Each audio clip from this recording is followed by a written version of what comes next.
The Honest Money podcast is brought to you by Prescient Investment Management. We consider everything to give you the advantage. It's the future of investing. Prescient Investment Management is an authorized FSP.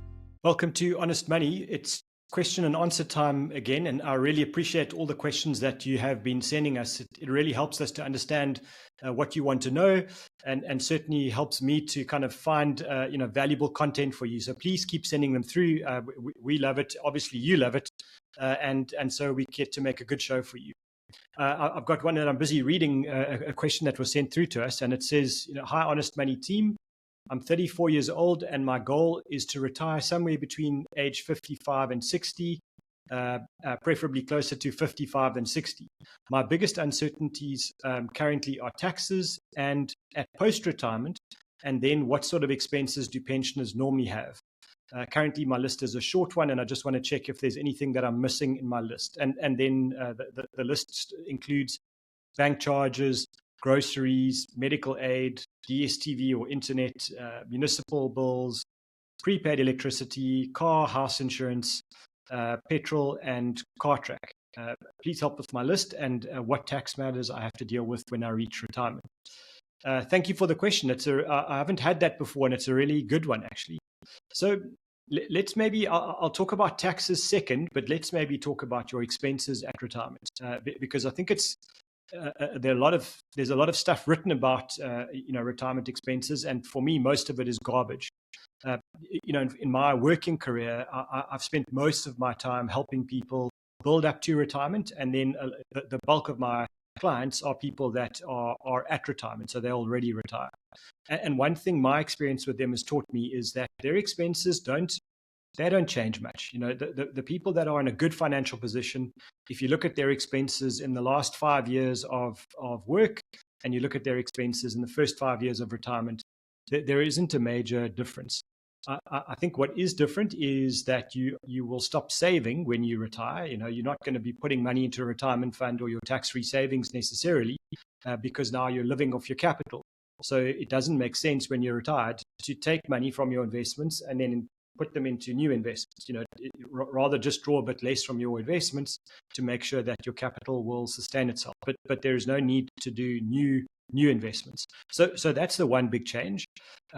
And then for a lot of retirees, their kids might be another expense that disappears as they get older. In other words, you might find that they get close to retirement and they're still helping their children, kind of financially if they're already working, or if they're still at varsity or something, helping them with those kinds of costs.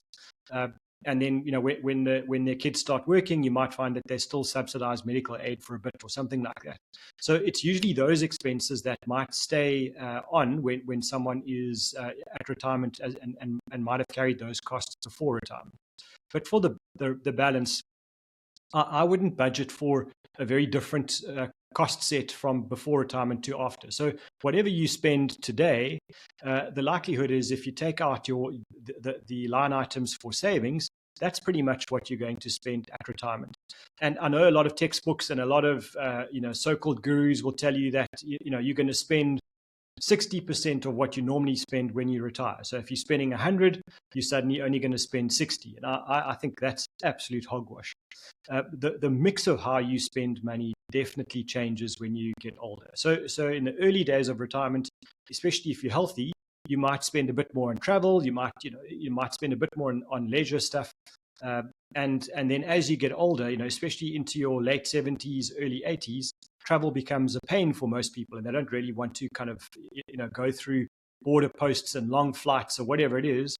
And so they end up traveling less, but their medical aid costs get higher and higher and higher. So yes, they spend less on travel, but they spend more on medical aid. And I think that's maybe the one big point that I would make for most people is that, medical aid costs tend to grow much faster than the cost of living. So when you're doing your budgeting and your kind of analysis for what you need for retirement, you might say that your normal cost of living will go up at 6% a year, I think you should be budgeting that your medical aid goes up at 10% a year.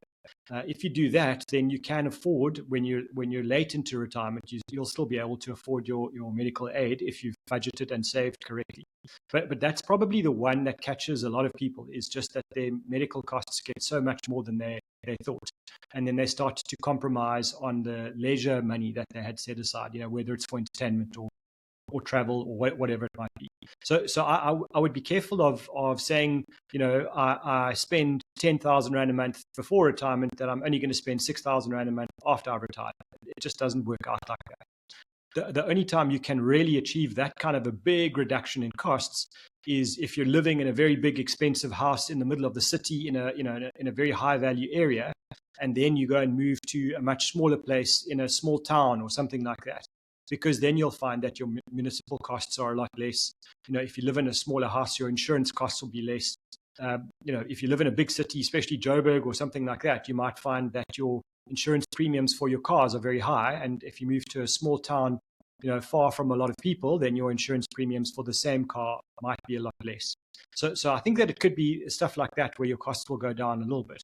But we're not talking about a 20% reduction in your whole monthly expenses. We're talking about a few thousand Rand, in a relatively big budget. And, so I think be careful that you kind of aim to stop work at age 55 and then you plan for your worst life rather than your best life.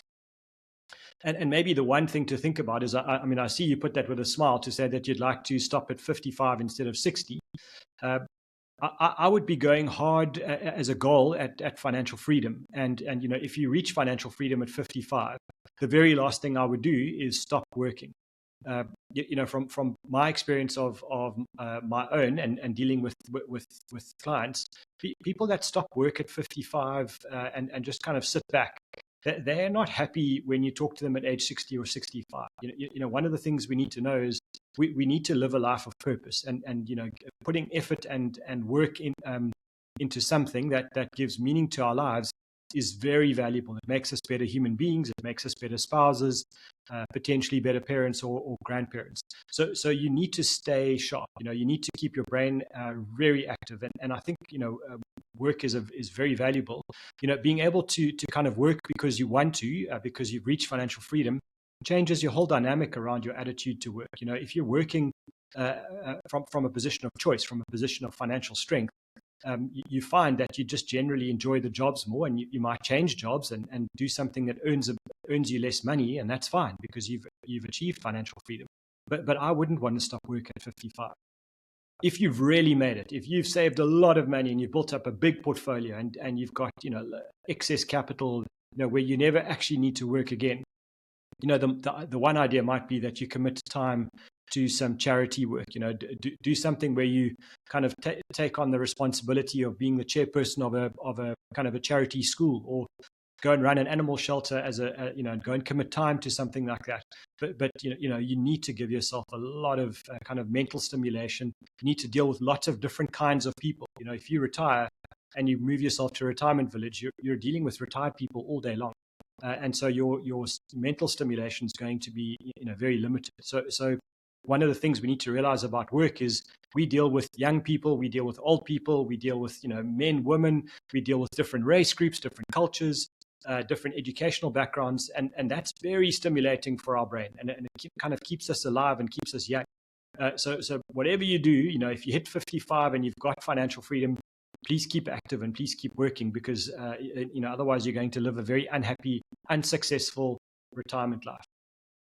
Then we got kind of a list of questions from Angela, and so she asked if we can talk a little bit more about the financial consequences of immigrating.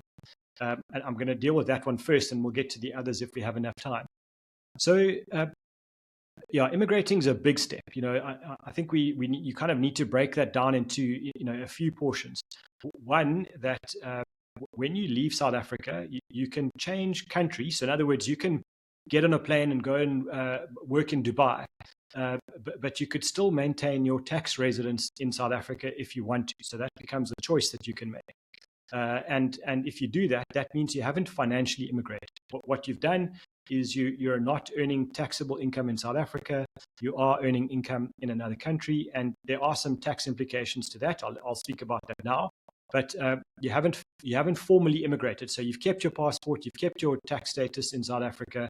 You're still obliged to complete tax returns, even if you're not necessarily going to be paying a lot of tax, on your income. But you haven't changed your tax status. And for a lot of people, I would suggest that that's the first thing that you do. If you are going to go to another country, don't formally immigrate and change status, unless you absolutely have to. But if you've got a choice, rather go and test drive that new country, go and move there and go and work there. And, if you've got kids, put them in the schools and give it a go, but don't necessarily financially immigrate. And the reason for that is two parts. One, when you change countries, some people arrive in a new place and they're really happy wherever they are. Their land takes a bit of disruption to themselves and their families, but they settle down and they find themselves happy in their new home. And for those people, they might then take the next steps to then formally immigrate out of South Africa. But there are a lot of people who will land up in a new country and find themselves really unhappy. And even if they give it a year or two to try and make it work, you find that they're just not happy. It's just not home for them. And so if they've formally immigrated and they're financially immigrated as well, then it means that they are no longer taxpayers in South Africa. They're citizens of another country, and now they've got to try and undo that and get back into South Africa, and that could be an absolute nightmare. So I think you don't want to kind of make a huge drastic move and then have to undo everything. And a lot of people find themselves in that unhappy position. I've met lots of people where they've kind of tried out Australia and they've been in Australia for 3 months, and the husband got really sick and the medical care was terrible, and they find themselves back in South Africa, in the great medical care here, and the container with all their worldly goods is still on the ship on its way to Australia. And that's a real mess. So I think, just be careful with that. And then the second reason is that when you financially immigrate, let's say you've got, R1 million worth of investment assets already sitting overseas, and you're a South African taxpayer, and you financially immigrate. The day you immigrate, and that's not when you change countries. In other words, it's not when you get on the plane. It's when you tell SARS that you are now financially immigrating. They will treat those assets as if you've sold them. In other words, it's a capital gains tax event. So it means that they're going to look at all of your assets. If you own a business, if you own a house, if you own overseas shares, and they're going to say you've sold all of those assets and you now owe us our capital gains tax. That's a big cash flow surprise that a lot of people don't plan for. So there are very real consequences to financial immigration. And so for me, I think, I would say, before you do that, you want to kind of spend quite a bit of time, Angela, with a tax person, understand the consequences of just going to live in another country for a period of time, and then, understand the financial implication of actually formally immigrating. And I'm not sure I would do the financial immigration, for quite some time. If you do immigrate, the one thing to know is that the law is now a bit more clear around your retirement funds. So once you've formally immigrated, you can access your retirement funds, but only after 3 years. And again, get proper tax advice. This is honest money. We cover a lot of stuff, and I'll tell everybody that will listen that tax is not my strong point. So make sure that you get proper, tax advice before you do anything like that. Angela's next question, which is kind of a little bit on a similar theme, was asking how she can invest in a foreign stock market like Super Saver Julia, who invested in the MSCI World Index, but via the French stock exchange. Angela, I think we've learned some great lessons from Super Saver Julia over the years, but we should be careful to copy everything that she's done. Her connection to France is very specific to her, and if she didn't have French now family, I mean, it's very unlikely she would have put that money in an account in France. It most likely would have gone elsewhere. So I think the range of options available to a South African who wants to buy global investments is huge. So most of the big unit trust companies, most of the big investment platforms will offer dollar, pound, and euro denominated investments as well. So you don't need to go too far to kind of find very high quality index tracking or actively managed investments that are offered by the South African fund managers, and those are proper offshore investments. In other words, you're going to put the money into a world general equity fund, and if you want to take that money out one day and you happen to be living in the UK, you can change your FICA so that you tell your offshore platform that you're now a resident in the UK, and you give them your updated banking details. They can sell that general equity fund and pay it to your bank account in the UK or wherever else you may be. So I think putting money in a very specific place, like in France or anywhere in mainland Europe, doesn't make sense to me because of tax. We've got to be very careful that we don't pay, double taxes. So when you're in South Africa, you get taxed on your worldwide income and your worldwide assets. So you don't want to pay tax twice.